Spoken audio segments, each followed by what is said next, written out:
ascenso del Tercer Reich. Uno de los conflictos armados más brutales de la historia. Casi 70 años después de la caída del Tercer Reich, el oscuro legado del régimen de Hitler sigue ensombreciendo las vidas de sus descendientes. Como hijo de mi padre, soy responsable de lo ocurrido. No conocía a nadie que hubiera tenido un abuelo que hubiera sido jefe nazi o asesino. Así que pensé que mi familia sería la única. No conocía a nadie en la misma situación que yo.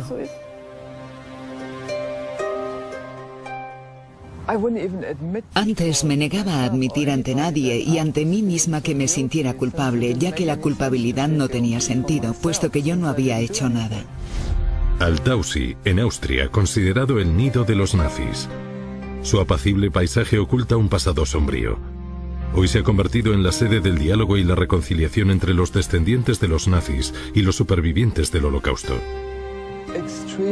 Aquella afirmación tan radical de mi antepasado hizo que renunciara a tener descendencia. Tal vez dentro de mí existiera un elemento de miedo. Atraer al mundo a alguien que hubiera heredado esa faceta monstruosa. Los fantasmas del Tercer Reich. Tras la caída del Tercer Reich, los asesinos nazis y sus familias intentaron alejarse de su cruel pasado, llevando vidas que les dieran la apariencia de familias normales, pero la dura verdad les aguardaba. Todas las navidades mi padre se ponía al lado del árbol y cantaba villancicos vestido con su mejor traje y con su cruz de hierro colgándole del cuello. Mi madre tenía un negocio de costura en una de las grandes habitaciones de nuestro piso. Con nosotros vivía otra familia. La mujer era como nuestra ama de llaves. Y yo también la llamaba mamá. Por tanto, me crié con mucho amor y amores distintos. De hecho, me sentía afortunada por haberme criado en aquella familia. Me sentía una persona positiva y creía que todo era posible.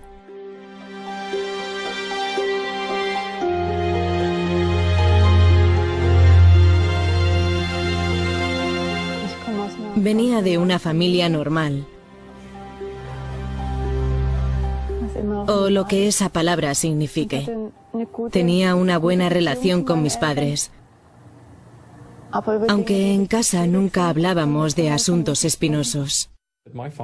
Mi padre era un héroe de guerra. Llevaba su cruz de hierro que le entregaron por sus hazañas. Para un comandante de tanques de unos 25 años, era una de las condecoraciones más altas que podía recibir.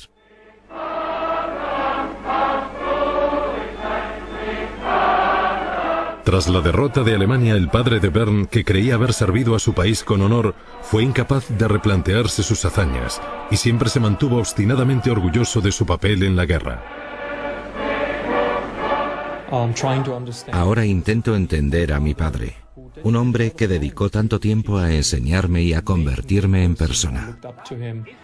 Por una parte lo admiraba, pero por otra, cuando me contaba historias sobre él en la Segunda Guerra Mundial, yo no sabía de qué guerra me hablaba porque solo era un niño.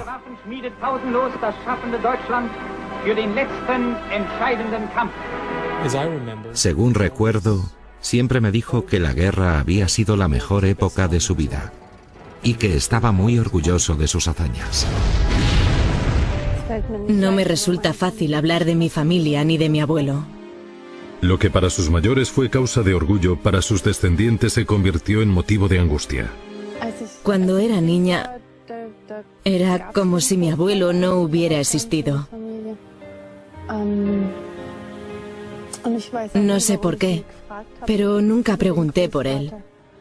Tal vez pensaba que había muerto.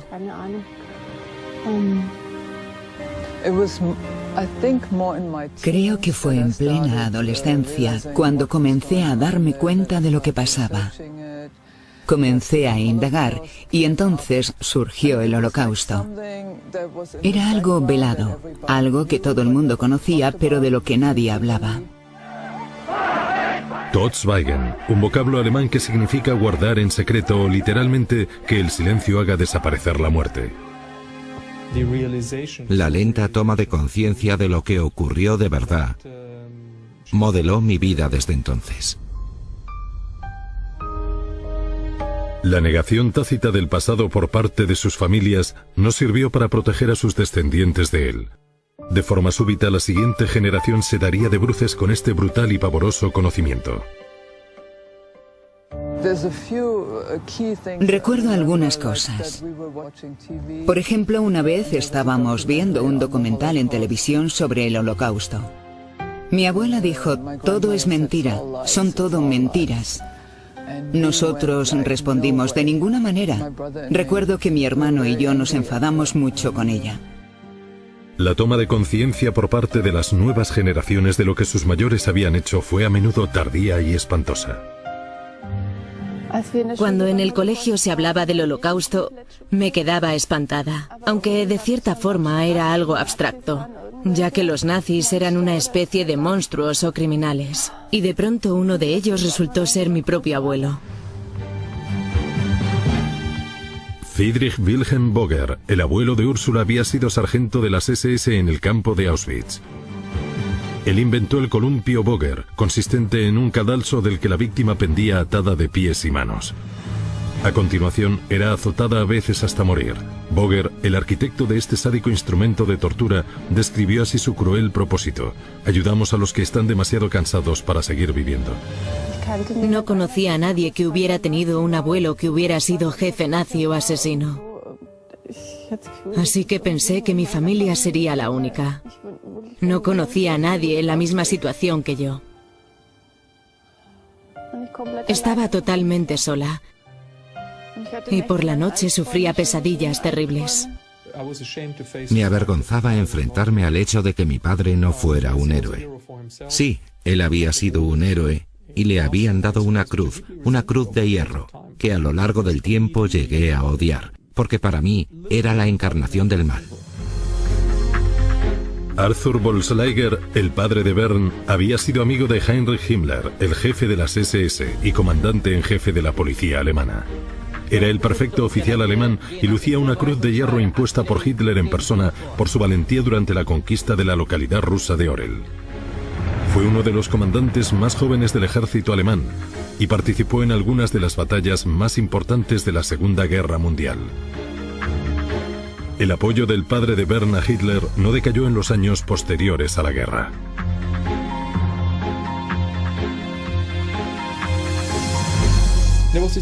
Sufría un conflicto porque mi padre, que me había dado la vida y tenía que haberme inculcado ciertos valores, era el padre al que yo odiaba.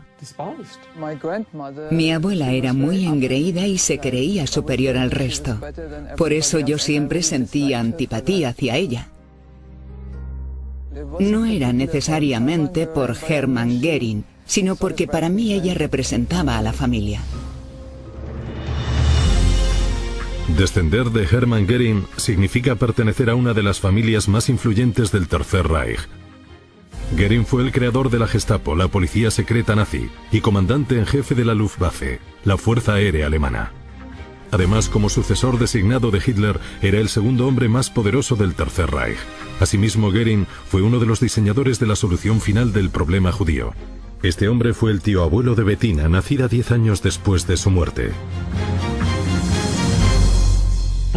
Yo pasaba la mayor parte del tiempo con mi madre porque mi padre trabajaba en una localidad llamada Bamberg. Recuerdo que ella decía, ¿por qué tienes que escarbar en el pasado? Todos sufrimos, todos fuimos víctimas.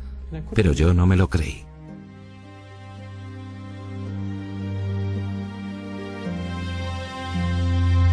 Tras la guerra, el pueblo alemán sufrió la destrucción, la confusión y la escasez de alimentos.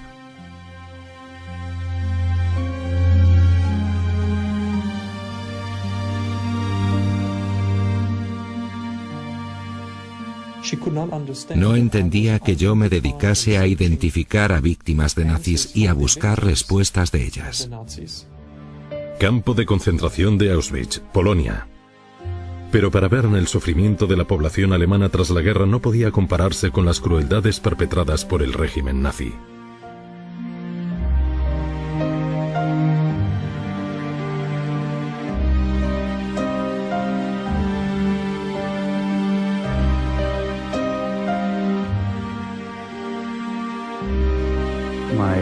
Mi abuelo era polaco.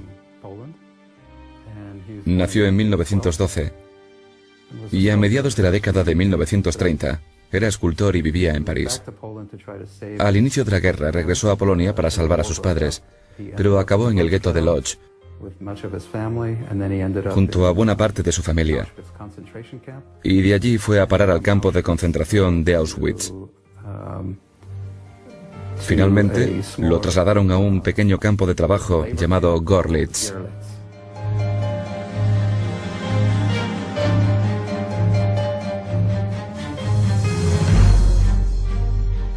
Muchos miembros de su familia murieron asesinados, pero él sobrevivió. Cuando acabó la guerra, el padre y los hermanos de Samson se reencontraron en un campo para desplazados de Alemania. Esta foto de familia se tomó allí en 1946. Greta, la madre de Samson, padeció un sufrimiento indescriptible. Su supervivencia fue algo milagroso y heroico. Mi madre también fue a Auschwitz. Desde allí la trasladaron a un subcampo del complejo de Gross-Rosen y después a Bergen-Belsen. Pasó alrededor de 2 años en distintos campos de concentración. Su experiencia fue muy dura y se convirtió en lo que denominaban un musulmán, un muerto viviente.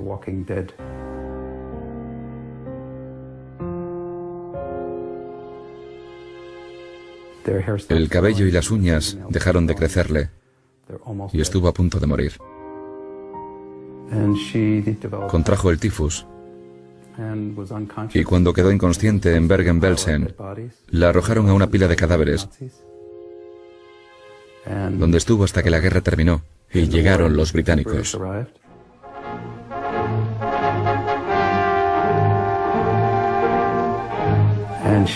Los oyó porque se despertó a oscuras y en medio de aquel amasijo de cuerpos que la cubrían. En las semanas siguientes a la liberación murieron 13.000 personas. Comenzó a llamarlos a gritos. Ellos quedaron asombrados al oír aquella voz procedente de una pila de cuerpos y la sacaron de allí.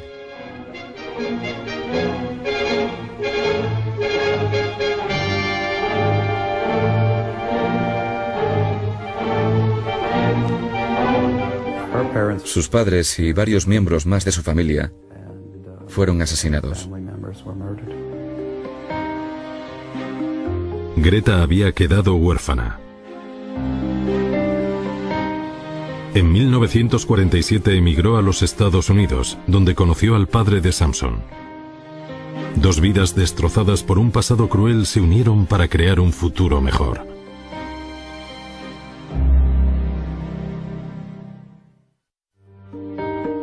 Destrucción, vidas rotas, vínculos familiares rotos. Este es el legado del Tercer Reich. Un nuevo lenguaje de crueldad que marcó las vidas tanto de los descendientes de las víctimas como de los perpetradores del Holocausto.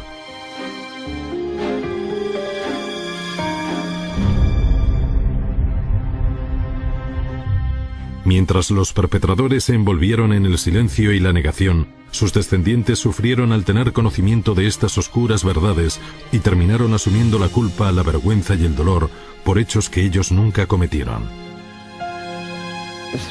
La culpa que sufrí por el asunto de mi tío abuelo fue como contemplar la oscuridad más absoluta que pueda haber. ¿Está diciendo que ni Hitler ni usted conocían la política de exterminio de judíos? Ya he dicho que nunca tuve ni siquiera un conocimiento aproximado de la magnitud de aquellos hechos. Desconocía la magnitud, pero sí sabía que había una política encaminada a la liquidación de los judíos.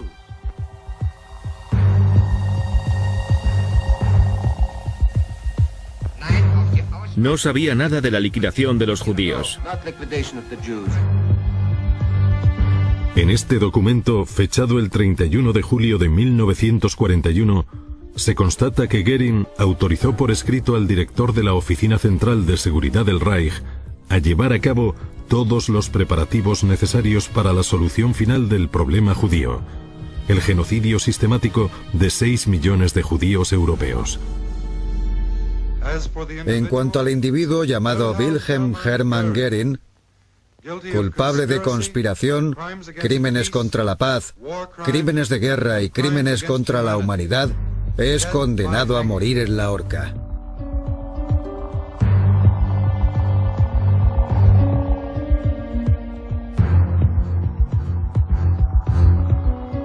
Hermann Göring fue una figura clave del Tercer Reich.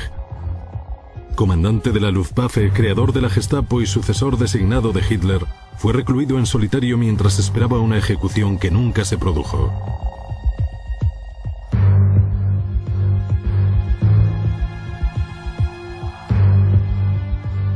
Göring se suicidó ingiriendo una cápsula de cianuro de potasio que alguien le entregó la noche anterior a su ejecución. Se dice que, creyéndose un mártir, le advirtió a su carcelero: no olvides que mi nombre quedará en la historia. Tras una experiencia tan catastrófica, la primera generación es incapaz de lidiar con ella, pero la transmite de forma inconsciente a la siguiente, que a su vez la transmite a la tercera y esta a la cuarta. Puede transmitirse a muchas generaciones de nietos y bisnietos que, aunque sean inocentes, cargan con la culpa y con la vergüenza porque forman parte de esa familia y tienen que lidiar con ellas. Mi padre fue un padre severo. Nunca pude llamarlo papá, ni podía abrazarlo ni besarlo. Me dijo que tenía que ser un alemán y, por tanto, no podía expresar emociones ni llorar delante de él, porque aquello era causa de castigo.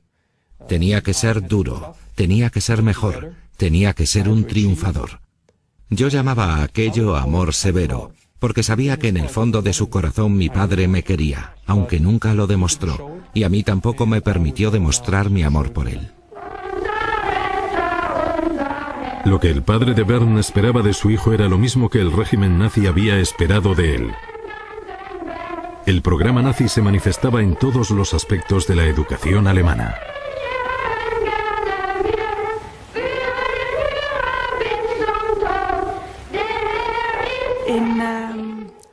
En 1933 se publicó un libro de propaganda titulado La madre alemana y su primer hijo, que trataba de la crianza de los hijos, basada en la represión de todas las emociones y necesidades individuales. El sistema educativo de la época nazi se basaba en una pedagogía que fomentaba la superioridad racial de los rasgos arios sobre el resto de los grupos étnicos. Este sistema fomentaba la deshumanización del otro y produjo individuos entregados que apoyaron las atrocidades perpetradas por el régimen nazi. Cuando me llamaron a filas para realizar el servicio militar obligatorio en los tiempos de la Guerra Fría, envié una carta a la Junta de Reclutamiento, declarándome objetor de conciencia, basándome en el hecho de que no quería servir en el mismo ejército en el que había estado mi padre, porque me negaba a servir al demonio. Mi padre ni se enfadó, sino que simplemente me preguntó por qué me negaba a servir. Yo respondí que no quería hacer lo que él había hecho. Entonces mi padre escribió a la Junta una carta que todavía conservo. Dice así: me llamo Arthur Reinhard Bolschleiger y soy teniente coronel del ejército alemán. Serví a mi país, pero mi país me abandonó tras la guerra. No sé por qué serví y no quiero que mi hijo pase por lo mismo.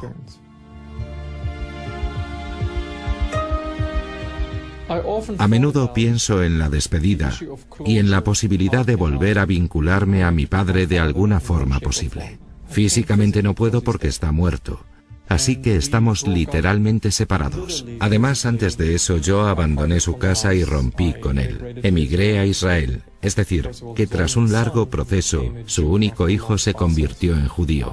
Justo después de mi conversión emigré a Israel y rompí todos los lazos con mi familia. Nunca volvimos a hablarnos. El descendiente de un linaje de orgullosos oficiales alemanes, el hijo de un nazi convencido, se negó a servir en el ejército alemán. Se convirtió al judaísmo y emigró a Israel, donde sirvió 2 años en su ejército como oficial médico con rango de capitán.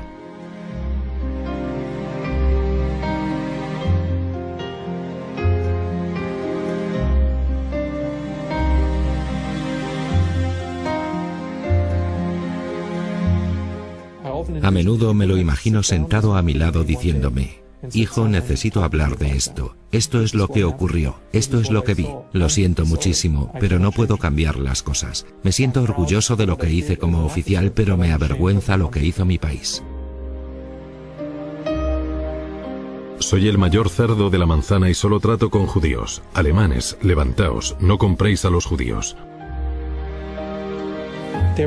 Ojalá mi padre hubiera entendido, al menos tras la guerra, que había que limpiar la casa. Ojalá hubiera dicho: cometí un error y tengo que admitir que lo que hice no estuvo bien. No debería volver a ver a mis antiguos camaradas para festejar los viejos tiempos, ni debería decirle a mi hijo que aquella fue la mejor época de mi vida. ¿Cómo pudo haber sido la mejor época de su vida si pretendía ignorar lo que sabía? Mi padre sabía lo que estaba pasando, me lo dijo un día lo reconoció claramente, dijo: sí, lo sabíamos, ¿y qué? Por lo menos debería haberse dado cuenta de lo que aquello implicaba en vez de dedicarse a glorificar la guerra delante de mí. Al menos habría seguido queriéndole como padre en vez de dejar de respetarle. En Berlín, poco después de la guerra, el fantasma del Tercer Reich pulula por los escombros de una ciudad destruida. El nacimiento de una nueva generación no basta para ahuyentarlo. A pesar de que Bettina naciera casi una década después del suicidio de Göring, su parentesco con él sigue causándole sufrimiento. El proceso ha pasado por muchas fases distintas. En mi adolescencia hubo un tiempo después de la muerte de mi padre en el que no estaba preparada para hablar del asunto en público. Todavía seguía asumiéndolo. Pero todo cambió cuando participé en el documental Bloodlines. Bettina comenzó a entender el papel desempeñado por Hermann Göring muchos años después, cuando participó en el documental Bloodlines, un trabajo de investigación de la directora Cynthia Conap, en la que Bettina conversa con la artista Ruth Rich, cuyo hermano murió en el Holocausto. ¿Esa es una cámara de gas? Sí, es lo que llamaban la solución final. Me obligó a ir a un lugar al que seguramente nunca habría ido por mí misma. La culpa que sufrí por el asunto de mi tío abuelo fue como contemplar la oscuridad más absoluta que pueda haber. Este es el lado bueno suyo, y también el de él. Pero siempre hay algo rondando. Y hay una parte de aquello que está en mí que es capaz de hacer todo eso. Juntas, Bettina y Ruth lograron entender mejor la historia que tanto impacto había tenido en sus vidas y abrieron la puerta a la curación. Siéntelo.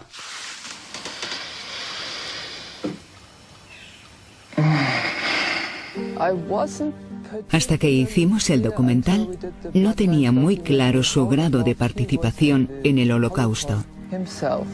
Sabía que había estado involucrado, pero en realidad su participación fue más directa de lo que yo pensaba.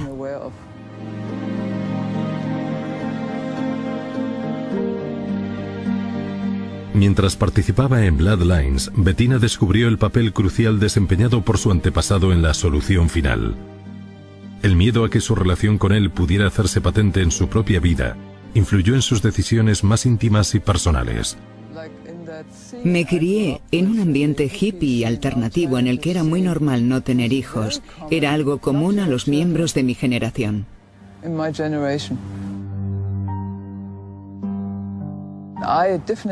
Sin duda, tener hijos me resultaba muy problemático.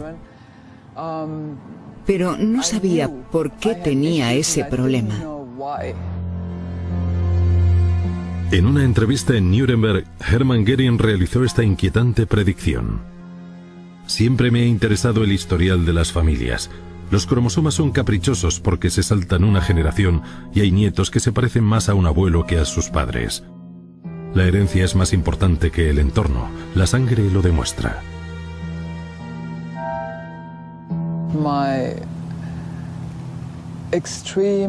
Aquella afirmación tan radical de mi antepasado hizo que renunciara a tener descendencia. Tal vez dentro de mí existiera un elemento de miedo a traer al mundo a alguien que hubiera heredado esa faceta monstruosa.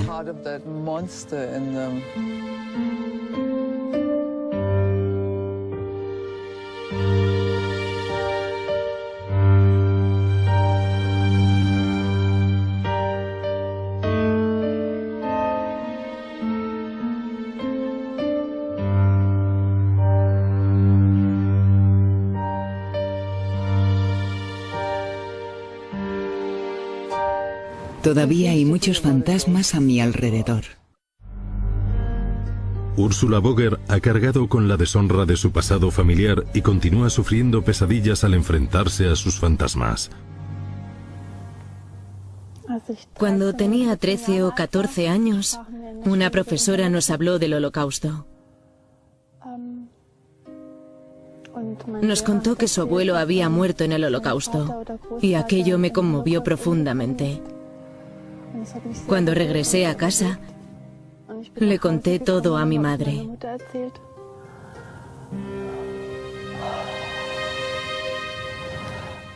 Entonces ella me dijo que mi abuelo también había estado en Auschwitz, pero como verdugo.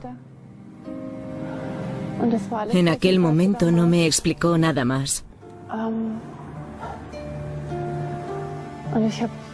Pero fue como si la tierra se hubiera abierto bajo mis pies.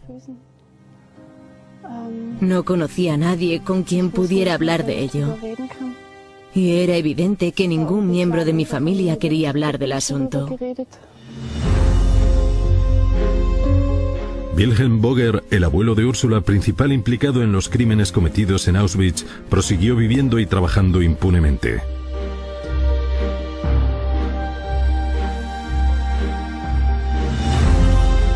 Durante más de una década después de la guerra, trabajó como administrativo en Heinkel, una marca de motocicletas alemana cerca de su localidad natal, hasta su detención en 1958.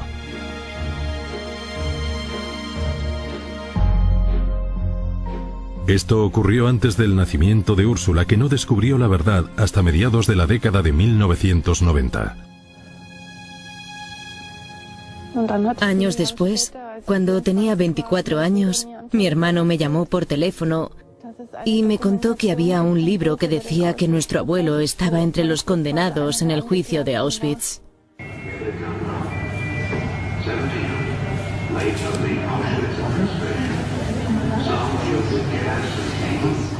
En 1963, el juicio de Frankfurt-Auschwitz llevó ante la justicia a los criminales del campo de concentración, y entre ellos estuvo Wilhelm Boger.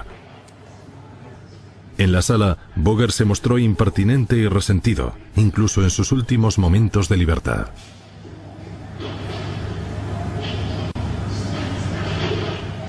Este tribunal ha pasado un año examinando 24 sumarios criminales. Las vistas orales pasarán a la historia como el juicio de Auschwitz. 24 ciudadanos alemanes acusados ante el Tribunal de Frankfurt de dirigir el mayor campo de exterminio de la historia. El trabajo de los jueces y el jurado a la hora de sopesar la responsabilidad alemana se ha centrado en lo sucedido en los campos de concentración de Auschwitz y Birkenau. Entonces supe que mi abuelo no solo era un criminal de Auschwitz, sino uno de sus sargentos más crueles. Creo que cualquiera que lea aquel libro quedará totalmente horrorizado por las descripciones de prácticas tan brutales e inhumanas. A continuación, reproducimos parte de la declaración de Hermann Langbein, secretario de la Comisión Internacional de Auschwitz y sobreviviente del espantoso campo de concentración. Una vez llamaron a un prisionero para un interrogatorio. Volví a verlo después, cuando lo habían torturado. Lo habían atado al columpio de Boger y... Perdón por decirlo así.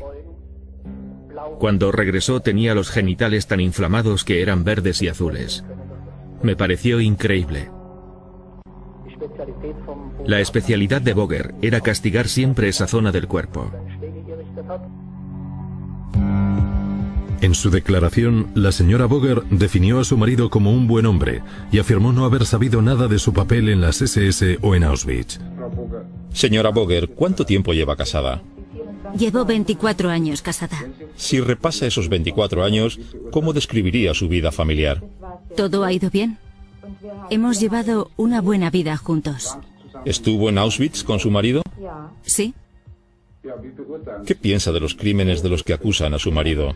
No creo que hiciera nada de eso. Mi marido siempre ha sido un hombre muy honorable y a juzgar por la forma en que ha criado a sus hijos, no creo que pudiera haber matado a niños y después haber vuelto a casa como un buen padre de familia. No puedo ni imaginármelo. La estrategia de la defensa consistió en evitar que los acusados nazis declarasen. El tribunal ha celebrado más de 900 sesiones. La vista oral se ha celebrado 3 días a la semana entre las 8:30 de la mañana y las 4:30 de la tarde, con una pausa para el almuerzo. Cada día el juez Hofmeier tuvo que llamar al orden a los acusados. A menudo se intercambiaron insultos. La mayoría de los acusados se negó a responder preguntas. La lealtad a la SS se mantuvo durante todo el juicio, y los acusados se negaron a implicar a los demás. Su mejor estrategia fue negarse a declarar. Boger nunca admitió su responsabilidad personal. En vez de eso alegó que obedecía órdenes. En 1965, 20 años después del fin de la guerra, fue condenado a cadena perpetua y murió en 1977, cuando Úrsula tenía 7 años. A pesar de no haber conocido nunca a su abuelo, Úrsula sobrelleva el peso del legado de su abuelo con dolor y confusión. A menudo le cuesta hablar de ello debido a lo abrumada que se siente por la gravedad de sus crímenes.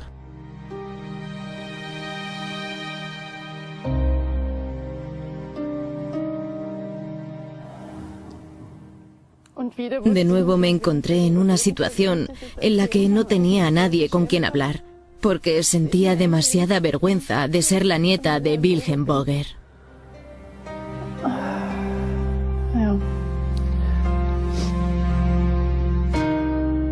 En 1992, el psicólogo Dan Baron, nacido y criado en Israel e hijo de refugiados alemanes del Holocausto, organizó el que se convertiría en el primer encuentro de hijos de supervivientes de los campos de concentración con los hijos de sus verdugos nazis.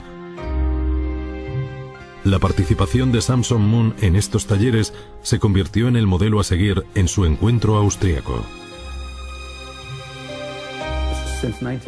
Desde 1992 he participado en varios proyectos de diálogo en los que los hijos de las víctimas del Holocausto conocen a los hijos de los perpetradores del Holocausto. Pensé que tenía una responsabilidad emocional, así que yo mismo creé un foro de diálogo.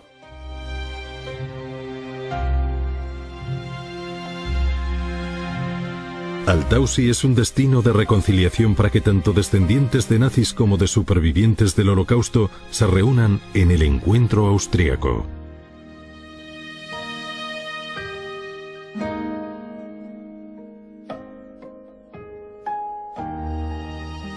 Los participantes no fueron elegidos al azar, sino que seleccioné a personas que estaban dispuestas a entablar un diálogo, a hablar, pero también a escuchar.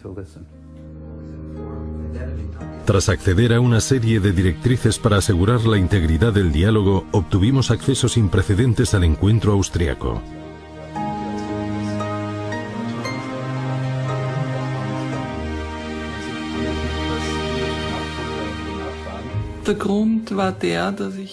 El motivo de mi participación es que hace 10 años me pregunté, si mi padre fue un asesino nazi, ¿cómo sobrevivió a la Segunda Guerra Mundial? A los 49 años, tuve la primera oportunidad de contar mi historia a personas dispuestas a escucharla. Al final, Samson me abrazó. Y aquello fue uno de los momentos más curativos de toda mi vida, porque me abrazaron y me aceptaron. No hubo ninguna orientación religiosa y tampoco se trató de una sesión de psicoterapia. No hubo que pagar y tampoco hubo sesgo histórico. Las únicas normas eran que todos los participantes tenían que estar de acuerdo en la existencia del Holocausto. La gente tenía que estar de acuerdo en que los judíos fueron las principales víctimas y que la mayoría de los verdugos fueron alemanes. No son culpables, pero tienen la responsabilidad de recordar la historia y hablar de hechos del pasado suprimidos. Para que un diálogo sea realmente genuino, lo mejor es que no haya puntos del día. Los puntos del día son las propias vidas de los participantes. La experiencia fue algo inimaginable. He participado 11 veces en el encuentro y cada vez es distinta porque siempre surgen distintos puntos de vista. No solo cuento mi caso de forma diferente, sino que Samson y otros participantes arrojan luz sobre nuevos aspectos de sus vidas. Algunas personas están muy preocupadas por el dolor. Sienten dolor emocional, culpa o vergüenza. Sentía cierta vergüenza por ser nieta de perpetradores del Holocausto. Y para complicar las cosas, mi madre es francesa. Así que en cierto modo estoy en ambos bandos. Algunas personas le dan vueltas al asunto de la casualidad. Es decir, ¿sobrevives al Holocausto por tus aptitudes o por suerte? ¿Qué le ocurre a la confianza en la familia? ¿Pueden confiar los hijos en sus padres si ven a sus hermanos y hermanas morir asesinados?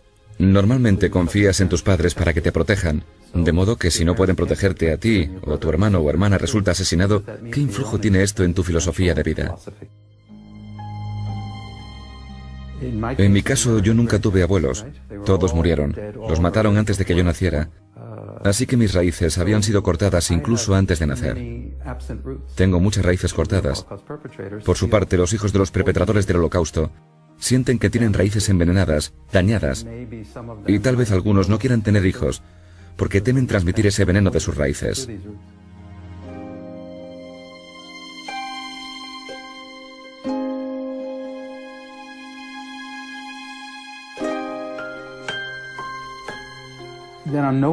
Yo no estoy interesado en que alguien sea judío o no, alemán o no, o miembro de algún grupo. No estoy interesado en los beneficios tribales de alinearme con los judíos. Estoy más interesado en alinearme con la humanidad. Todos tenemos la responsabilidad de dar un paso adelante. Tras una catástrofe tan enorme, las reacciones pueden ser abrumadoras, tanto que pueden cambiar el rumbo de una vida. Bernd se convirtió al judaísmo, Bettina se esterilizó, Úrsula pugna cada día contra sus sentimientos de culpa, pero la esperanza acude en ayuda de los distintos descendientes en forma de diálogo. A través de foros como el Encuentro Austriaco, ambos grupos se encuentran, intercambian ideas y se marchan renovados. Auschwitz, Polonia. La marcha de los vivos recorre el camino que siguieron los judíos que perecieron en el campo. Para aquellos cuyos antepasados fueron los perpetradores, el suelo bajo sus pies posee una poderosa fuerza de gravedad que les obliga a mirar de frente a una verdad cegadora. Esta es la primera vez que estoy en Auschwitz. Para mí estar aquí significa encarar la destrucción, la realidad de los asesinatos en masa. Se siente la presencia de la muerte, algo que yo, como miembro del pueblo alemán, de ese pueblo que fue capaz de hacerle esto a otro, y como hijo de un responsable directo de aquello, encuentro difícil de digerir.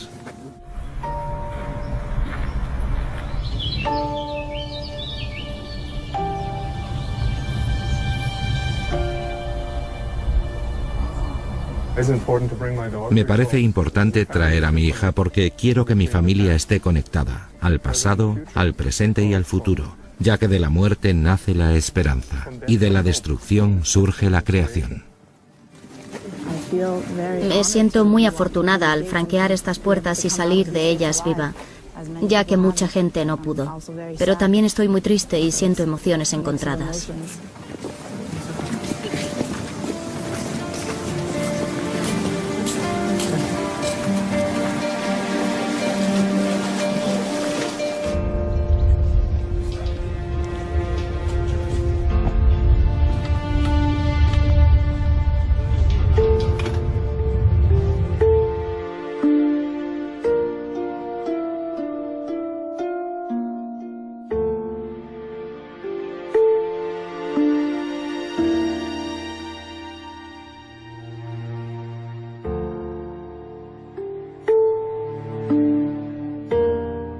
Aquí, en el lugar que rememora la crueldad y las atrocidades del régimen nazi, reinan el silencio y la quietud.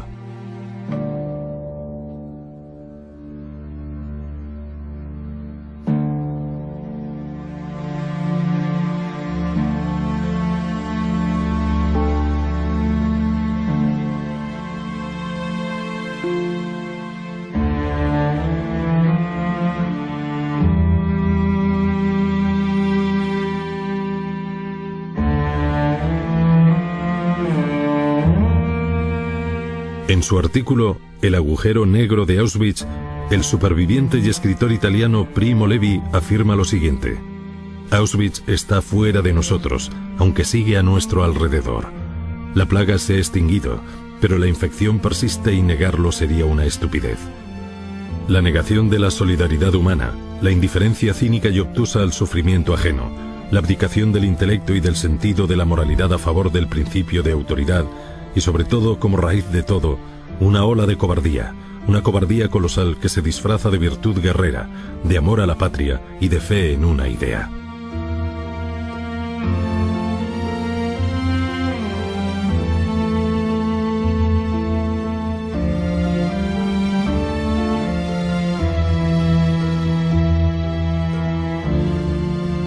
No podemos desescribir el pasado, pero a través del diálogo y de su compromiso público con esta dolorosa historia, los participantes esperan crear un nuevo marco narrativo. Por este motivo, en 2010, Úrsula y Bettina participaron en Reparar el Futuro, una reunión de generaciones en Weimar. En mi pasado familiar hubo nazis y antinazis. Y eso es algo con lo que tendré que lidiar toda mi vida por elección personal. Creo que para muchos alemanes enfrentarse a esa situación sería muy curativo y debemos animarles a que lo hagan.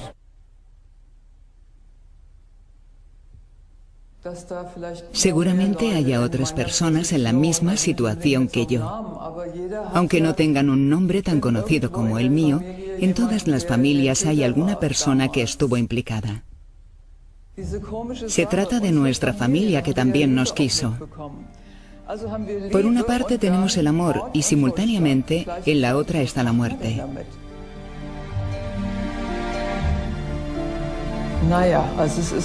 Esta es una larga historia que aún no ha terminado. Espero que nuestro ejemplo ayude a reflexionar a otras personas, sobre todo a los alemanes de la próxima generación. Campo de concentración de Buchenwald. El doloroso legado de aquella época sigue ensombreciendo las vidas de sus descendientes, así como las de todos nosotros. A la hora de enfrentarse a esa oscuridad, el primer impulso es apartar la vista. Pero solo si forzamos nuestra mirada y somos capaces de coexistir con esta terrible verdad, podremos avanzar.